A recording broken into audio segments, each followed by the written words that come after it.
Urban. Mark, is there any danger of the Americans getting off the fence?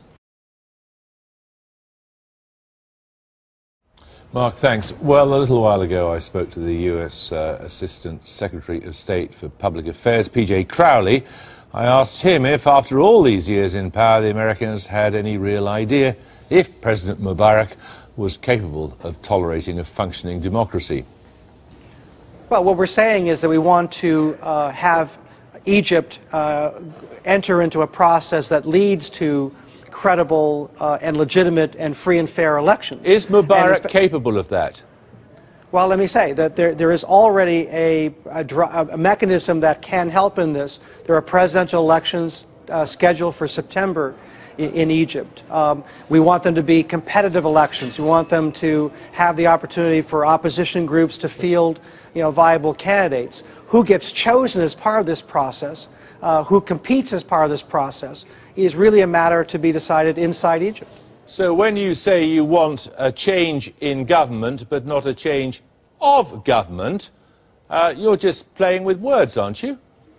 No, I mean, again, what role President Mubarak plays, what role Vice President Suleiman plays, again, these are decisions for Egypt. It's not for us, the United States, to say who will lead Egypt either next month or next year. But we want to have an open process so that true economic and political reform can occur in Egypt. We think this is vitally important for Egypt's future. And in the meantime, you're quite happy, are you, to carry on supplying him with weapons? Well, we have a relationship with Egypt. That relationship has led to broad stability. I mean, again, you're talking about Egypt, a government that is one of only two that has made peace with Israel, that has had benefits bilaterally, it's had benefits regionally. So we support Egypt because it's playing a very important role in the region. We've also made clear that Egypt, like other countries in the region, has to enact fundamental political and economic reform. It is in Egypt's interest to do it. It's in Tunisia's interest to do it. And it's certainly in the interest of other countries to listen to their people and to create greater opportunity, particularly for young people that make up a growing percentage of the population across the region. They are tanks made in America on the streets in Cairo. They are American aircraft overflying Cairo. What do you feel when you see that? Well, in fact, if you look at the pictures on the streets of Cairo today, the military is playing a stabilizing role. It is protecting the Egyptian state as you'd expect it to do.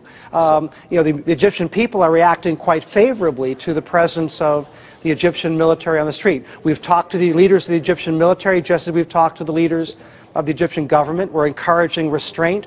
We know they're going to be put under significant pressure if and when these protests do increase in size and intensity. Our message is the same: show restraint, listen to the people, and open up Egyptian society for greater popular participation, and give the Egyptian people an opportunity to form a government that will respond to its aspirations. So 30 years of billions of pounds a year spent supplying military hardware to Egypt has been money well spent, has it?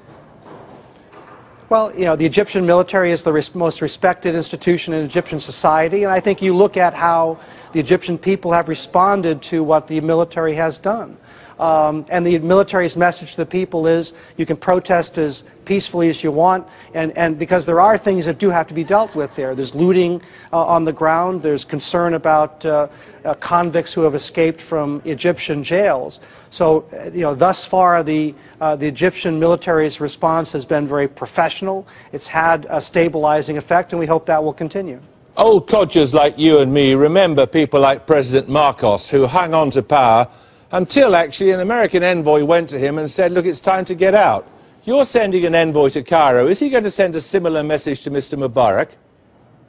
Again, what happens involving President Mubarak or others in the government, those are decisions to be made by Egyptians on behalf of the Egyptian people. We have ongoing interactions with the Egyptian government. We want to see them open up their political process for elections that we hope will lead to real democracy in Egypt. How they get there is a matter that is up to them. We will continue at all levels, from the president on down, to reinforce that there has to be meaningful political and economic